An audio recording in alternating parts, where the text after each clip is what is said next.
Well, guys, it is time here. We have battled through 1,000 players, and now the TeamSpeak TL Open number 10 will come to a close with only two men standing. It is FnaticFenix as the Terran and ONECrunCher as the Protoss, and this will be a best of 5 to crown a champion and earn a qualification spot for the TSL number 3. I'm djWHEAT, and this is Chill, and we've got the finals coming up next.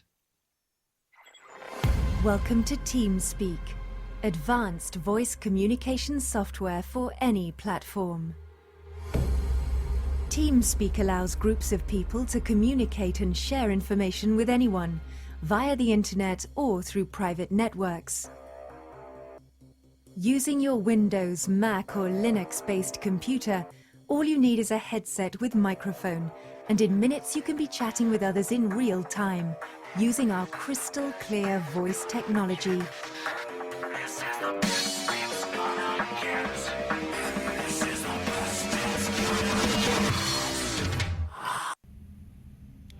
Okay, and here we are in the finals of the TL Open number 10 TSL3 qualifier. Spawning in the bottom left as the blue Terran, we have FnaticFenix.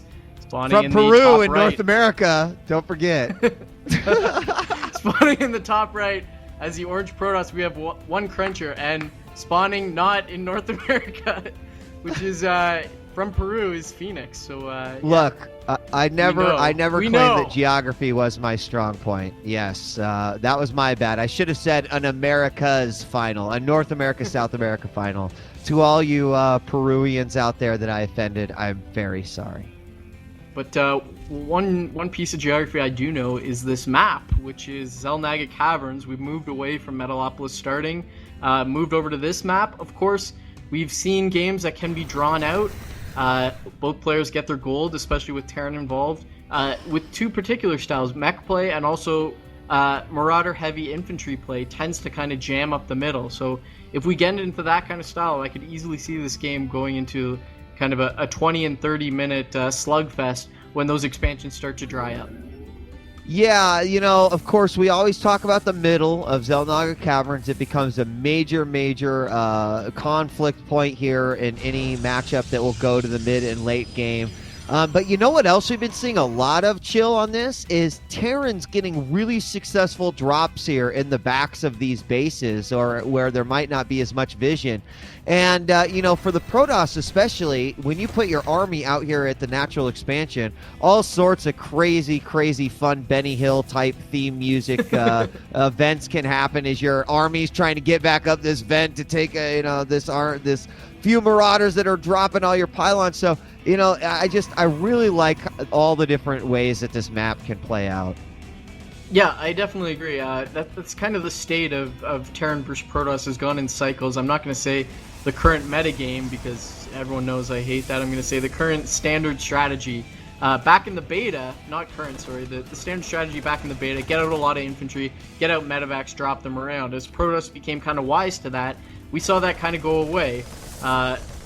You know, it was kind of more slam my Marines and Marauders in your face.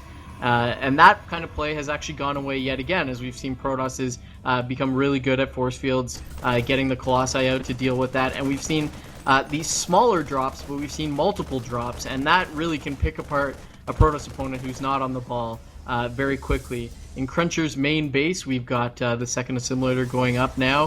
We've got the Cybernetics core about to complete. He's probably going to Chrono Boost. He's actually got 2 Chrono Boosts saved up and not going to Chrono Boost Warp Gates. So that's interesting.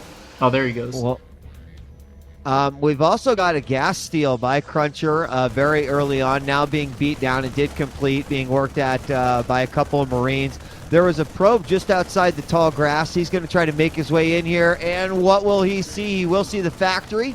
Wow, he slips through and will at least see the factory. He knows that his opponent already has a gas. There will go the assimilator. Will we get a refinery right on top of that? May tell us a little bit, and yes, we will. as Phoenix does want that second gas now. Now putting a bunker at the top of his ramp, and the starport well underway as well. We're going to have, and we talked a little bit about this nice little stalker zealot combo that will go out and sometimes do some harass, but behind it will be a nexus for Cruncher. So much different than what we saw in his games versus Stefano. Yeah, this is a little bit strange because there isn't really a fast PvT build thus far, but the one I've seen that's become commonplace typically involves Zealot Stalker with the Chrono Boost being used on the gateway up to 26 supply. Then you drop your natural, then second gateway, then Robo. And that's pretty safe, actually, but he's done it a little bit differently. Chrono boosting out the Warp Gate, actually. And a Hellion from Phoenix went all the way around the long way and is now in the main base, but there's actually a Stalker out as well, and Warp Gate technology is probably going to turn this into a Warp Gate. And I think that Hellion could have done a little bit more, going to get some scouting information, is going to be aware of the fast expansion. But, so as I said, you know, Cruncher has kind of turned this around a little bit. He's getting Warp Gates out faster, and he's also getting a faster Robo, so that may be a little bit safer in the mid game and a little bit more dangerous in the early game. Meanwhile, Phoenix not getting his kind of patented Banshees after what we've seen him do with them in games 1 and 2 against TLO. He's instead getting a Raven out, continuing to make Hellions, and he's going to go ahead and throw down a Reactor on his barracks. Which I think is really smart. I mean, he made it in there with the Hellion. He saw the Robo facility was coming out. He's going to know the first thing is out, going to be an observer, as there is one right now. We've still got a couple of units down below at the ramp of Phoenix, but of course they're not going to be doing much of anything, just poking and seeing what's at the top. So we did have a Raven pop out. Now the Banshee is coming out. Of course, do we have Cloak? Yes, we have Cloak going down as well. And the Robotics Bay is already down for our Protoss. So going for that, you know, what Artosis doesn't like. Oh my God, we've got a bunch of Hellions in the back. Yeah, my bad. We had a bit of a force field whiff there yet again by Cruncher. Missed with that force field trying to block off the Hellions. Hellions only got, I believe, about 4 kills between them. Okay. But looking at the income, we can see the Harvesters are about the same. Phoenix going to float over his command center, over to his natural, going to set up a bunker. Looks like he's got no intention of being overly aggressive here, just harassing to even up the fast expansion worker count, and then going to put down a slightly later expansion of himself. But what you were saying, which is really interesting to me, is how Phoenix doesn't rush for Cloaked Banshee. It's not like something that he's trying to end the game with.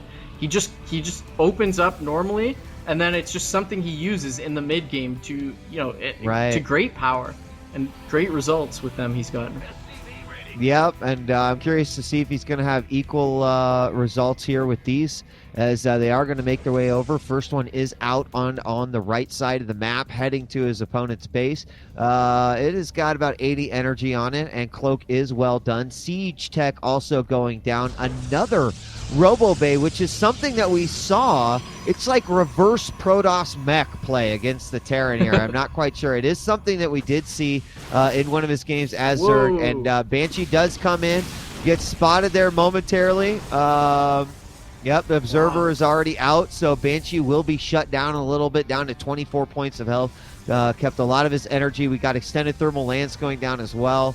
And I wonder if that Banshee, you know, I didn't actually check, but how much did he actually see? He did not see that second Robo Bay, so. We've got another Banshee harassing at the natural, going to get shut down. And this was really interesting to me by Cruncher. He split up his army. He had a few sentries and stalkers in each mineral line, and then he had his observer kind of hanging out in the middle. And that means he really was able to shut down that Banshee harassment really well. We can see Phoenix isn't even testing the waters anymore. Completely pulling back both Banshees to be repaired. Going to siege up and just sit at his natural. Supplies showing right now 77 for Phoenix and 86 for Cruncher as he transitions into the mid game, making his first Colossus. He's got that thermal lance at about 50%, and Colossus about to pop out right about now. Yeah, and you know what? I actually thought that the Robotics Bay was spotted by that Banshee, but now looking at the vision, he did not see that second Robo facility or the Bay at all. So we've got just a ton of Colossus being pumped out here. Of course, we have a temporary supply block, but we have one on the way, another one queued up. Likely be enough for another one right behind it. You can also see that he's pyloned his back door. I like that, just in case any more Hellions decide to try to sneak on back through here. And there are more Banshees out on the field. A few Marines are moving forward, possibly to reclaim the Xel'Naga Tower. The Stalker will quickly get away, but here comes pretty big force from Cruncher. Cruncher is actually pushing forward, as you said, trying to take out these Marines. Marines in full retreat. And Phoenix gets the information that Cruncher's army is out of the main base, as he's got these 2 Banshees moving over into the main base of Cruncher. Meanwhile, a Photon Cannon warping in. Not sure that's the best way to deal with cloaked Banshees, but it is going to drive them away, as there's a Stalker back there and more units being warped in. Meanwhile, Cruncher going to park himself at this Zelnega. And let's see if he takes his 3rd base here. He's got a probe sitting at the gold. Banshees, meanwhile, driven away, just doing a little bit of harassment, and then going to come back to repair as per usual. I liked Cruncher there quickly moving his Colossus away as those Banshees were getting ready to take some pot shots. Single Stalker trying to take out this SCV does, but Banshees will get its revenge. Meanwhile, gold going down for Cruncher and being much more aggressive here with his actual expansions that we've also seen in previous games, showing us that he is not just a warp gate tech guy, that he's got a bunch going on. And here are those Hellions that were eagerly anticipated by Cruncher, putting down those 2 pylons. Just phenomenal here. He's going to be able to warp in some units, well, some Zealots. They're not going to be able to do much, but he can take that out no problem. He's going to probably get his gold up, despite the fact that it just got scanned and identified. Back here, a lot of Banshees still out, but you know what we're missing, and I have not seen one of, is Vikings. And the fact that we now have a Templar Archives going down, I'm thinking that Cruncher actually could be putting together a pretty awesome little army comp here. Yeah, it looks like Phoenix wants to switch over to mech, actually. He's making 2 Thors. He's actually making, it looks like only 2. 3rd factory, going to put out some Hellions. But we've seen him do this before, to great effect. He's actually got 2 more command centers, and he's going to sit back and just basically turtle up while expanding. But the thing about turtling, if you try to play a completely turtle style, you'll get just completely steamrolled by the guy you let expand. But if you turtle while harassing, which is also important, then you have a chance. And look at this, Blue Flame Hellions underneath the gold base of Cruncher, gonna take out a few probes there. Looking at the kills, it looks like they didn't get too many. But what's key about turtling is you need to turtle and harass, and that's the thing that Cruncher's doing really well, is actually deflecting the harassment. Phoenix looks like he's hit his timing here. He feels safe to push out, going to bring down the destructible rocks of the gold, going to take that expansion, and he probably will not try to attack Cruncher until he's at 200 supply. No, I mean, I'm going to be really curious to see how he's going to deal with all of these siege tanks here, because that is a big majority of this army, adding a couple Thors here. Love the Raven play as well, and the Banshee play as well, and a few Hellions on the ground. So really diverse Terran army here. We talked about this middle section and how it is going to be a battle for the land, who will be the first to claim. We do have Hellions in the back that have finally started to work here on these pylons. Of course, it'll take them all day, so if the Colossus does come out, he should be able to at least ward them off. But the Templar coming into play here. We got the Kadarian Amulet coming out. Storm's finished. We also have level 3 weapons coming out for the Protoss, and of course armor now being researched as well, with Immortals and some more Colossus on the way. And actually a few Zealots run in here into the gold expansion of Phoenix, trying to take some siege shots. A lot of those SCVs severely damaged now in the expansion, and looks like Phoenix has hit his timing. He wants to push ahead at 180 supply. Meanwhile, Cruncher down at 180 as well. Tanks leapfrogging forward, and this is really difficult for Cruncher to deal with. He's only got 1 High Templar on the field here. Yeah, and he's going to push forward right here as he sieges up in the back. Is going to be able to do some pretty critical damage here to this gold base. More units warping in. It might even be better for him to go in and attack the gold, but no, he's going to face it front on. We get feedback on a couple of the Banshees, not enough. I think actually one did go down there, and a few storms being sent out as well. Oh, there they are, a bunch of feedbacks going out, just eliminating those Banshees here. And this ground army is slowly diminishing. All that is left here are a few siege tanks, and he is still just battling through those, taking a ton of damage as those siege tanks just lay on the fire, but it's not stopping Cruncher from moving forward. I think he got so confident in the damage that he did versus that ground army that maybe he just was put in too much of a preemptive attack now, as he's going to get beat on by the last Banshee left standing. And that was a pretty nice victory there for Phoenix, despite the fact that he lost oh so much, because his gold is still standing. Yeah, and he's taking his 4th base. Meanwhile, a lot of pylons back there. Cruncher needs to start doing some harass, trying to take his 4th base and also his gold expansion up yet again. But I think Cruncher got a little bit of tunnel vision there. Just decided he needed to push forward and attack. And also, he hasn't been expanding enough. When you play against kind of a turtling mech player, his 4th base was really wide open for the takings, but he just didn't find the time to take it. Now Phoenix harassing just a little bit with the Hellions, pumping out a lot of units. Let's take a look at the income tab. It should show that Phoenix is quite a bit ahead. Yes, ahead by about a third there on the income. And supplies showing 123 for Cruncher and only 130 for Phoenix, so it is quite close in terms of supplies. Yeah, I mean, the biggest thing, I think, the fact that the gold went down for Cruncher, still proxy mining there with a lot of probes, and he also is getting his 4th up. But as you can see, Phoenix has his 4th up. I see an Archon in the back here of the 4th who's actually not attacking anything down below. In fact, I'm not even sure. Oh, did he storm a bunch of units there and I just missed it? Okay, gotcha. So we got a bunch of Hellions over there. They're going to play neighbors for a while. But what's more curious is the fact that I think that Phoenix is really starting to take a commanding claim on this middle area.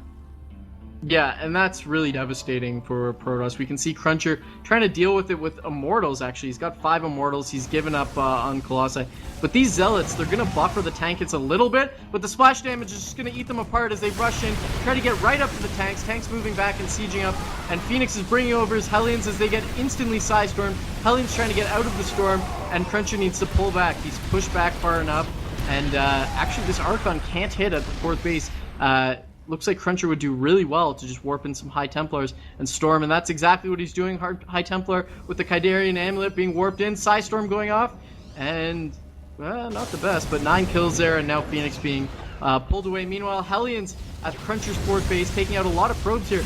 Oh my god, he's getting so many probes here. 66 for Cruncher. I'm waiting for that to update as so we can see how many kills this Hellion has gotten, but it is quite a few there. The economy taking a beating, and Cruncher moving into the gold base trying to get a storm off on those SCVs, but unfortunately was not able to do it. Yeah, there's a lot of action going on all over the place, though. Banshee finally coming out to get rid of that one High Templar who is causing so much problems, and the pylon in the back along with that Stalker. And moving forward is Cruncher right now as he he got to Phoenix to unsiege here, but he might be better off here in the middle, just siege controlling this area.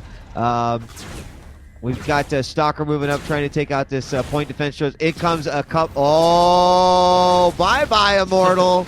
As we see the 250mm strike cannons actually come into play and demolish that unit there for Cruncher. But what is his plan to break these siege tanks?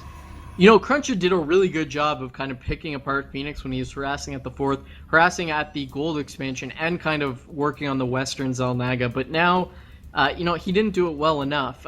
He didn't really pick apart Phoenix to the point where he felt uncomfortable. He stabilized. I think Cruncher needed to do more harassment on the 4th base. He had that pylon, and look at all these Banshees. Oh my god. Moving in, getting fed back by the High Templar. But when he had that pylon at the 4th base, he needed to be warping in way more High Templar. There's no excuse for there to be SCVs, any SCVs at the 4th base. And now sieging up and moving forward is Phoenix. Probably gonna get up to siege down this 4th gold base of Cruncher yet again. Yeah, this is looking pretty bad. Zealots do move in. There's a couple of Thors out front. They will take most of the damage, and in comes the rest of the army to a big blob of siege tanks. What will they be able to do? Immortal's actually doing a phenomenal job here. Comes the rest of the army, and will this Protoss player be able to break it? There's only a few siege tanks left. Wow. He's got to keep those Stalkers alive to get rid of that Banshee. That'll be the big thing that he's got to watch out for, and he is going to retreat back, but what a ton of units he just demolished there for the Terran. He's going to be able to reinforce quickly. A couple of Colossi also coming in to join this party, and I think he might push for victory here. Yeah, I think he's got it, which is extremely surprising to me. He's got a third robotics up now. He's up at 146 supply. Meanwhile, Phoenix down at 118. His gold base is under siege. That's going to get cleaned up very quickly by these. Oh my god, so much Psystorm going down. Phoenix just lost so many SCVs to that Psystorm. And these Immortals are doing redonkulous amounts of damage against the Terran mech. Looks like Cruncher is going to be able to just crunch right through Phoenix. And there's the GG. Cruncher actually surprisingly taking down game 1. I felt like he made a few mistakes, but just getting enough Immortals out and controlling them very nicely, he was able to break through the Terran mech. A surprising result for me, given the players and given the game, but there you have it.